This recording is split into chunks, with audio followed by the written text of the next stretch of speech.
ఎవరు చేరి చెప్తే కాపు యువతలో ప్రకంపనలు వస్తాయో,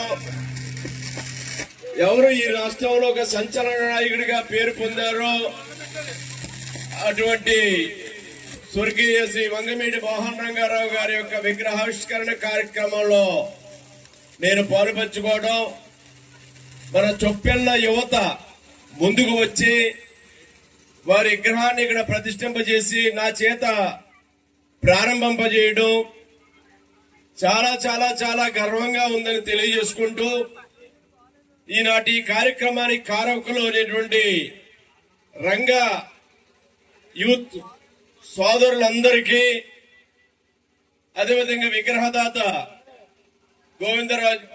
గోవిందరాజు గారు, ప్రధానంగా మన గ్రామ పెద్దలు నల్ల గోపాలస్వామి గారు, ముందుగా మాట్లాడినటువంటి మిత్రులు రాష్ట్ర తెలుగు రైతు ప్రధాన కార్యదర్శి సీనియర్ నాయకులు శ్రీ ఆకుల రామకృష్ణ గారు, లచ్చిబాబు గారు, నాగిరెడ్డి వెంకటరత్నం గారు, సలాది నాగేశ్వరరావు గారు, ఇంకా ఈ గ్రామంలో ఉన్నటువంటి ముఖ్యమైనటువంటి నాయకులు, ఈ కార్యక్రమంలో పాల్పంచుకున్నటువంటి 50 మంది సోదరిమణులు, ప్రధానంగా ఎంతో కృషి చేసి రాత్రి అందరూ నిద్రకుండా ఉండాలి. ఈ కుర్రవాళ్ళందరూ కూడా ఈ కార్యక్రమాలన్నీ పెద్ద ఎత్తున 10 రోజుల నుంచి నిద్ర లేకుండా చాలా కష్టపడి చక్కటి విగ్రహాన్ని ఏర్పాటు చేశారు. చాలా బాగుంది, ఏర్పాట్లు కూడా బ్రహ్మాండంగా ఉంది విగ్రహం. ఈ యొక్క కార్యక్రమానికి కారకులైన ప్రతి ఒక్కరికి పేరు పేరున నా హృదయపూర్వకమైనటువంటి నమస్కారాలు తెలియజేసుకుంటూ ఉన్నాను.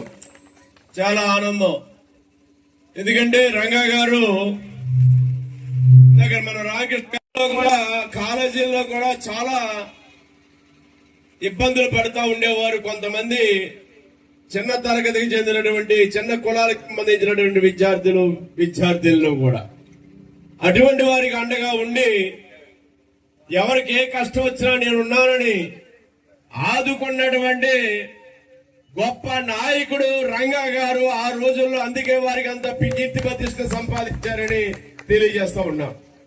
తర్వాత ఒక రాష్ట్ర వ్యాప్త నాయకుడిగా మారాడు ఆయన. కోనసీమ పర్యటన 1988 అనుకుంటాను. ఆ రోజు కూడా మేము కలవడం జరిగింది. నేను కూడా వారింటికి వెళ్ళడం జరిగింది. ఆనాడు రాష్ట్ర వ్యాప్తమైనటువంటి కాపు, తెగ, బలిజ, ఒంటరి మహాసభలు జరిగాయి.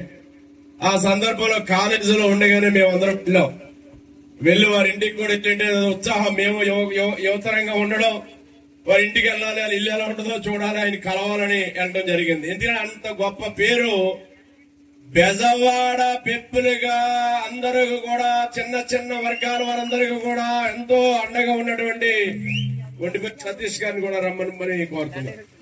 ఉన్నటువంటి గొప్ప నాయకత్వం ఆనాడు బెజవాడలో రంగా గారు అందిస్తూ ఉన్నారు. చాలా చక్కగా ఎవరికి ఏ కష్టం వచ్చినా, టాక్సీ కార్మికులు కానీ, ఆటో కార్మికులు కానీ, రిక్షా కార్మికులు కానీ, సామాన్య ప్రజానే కానీ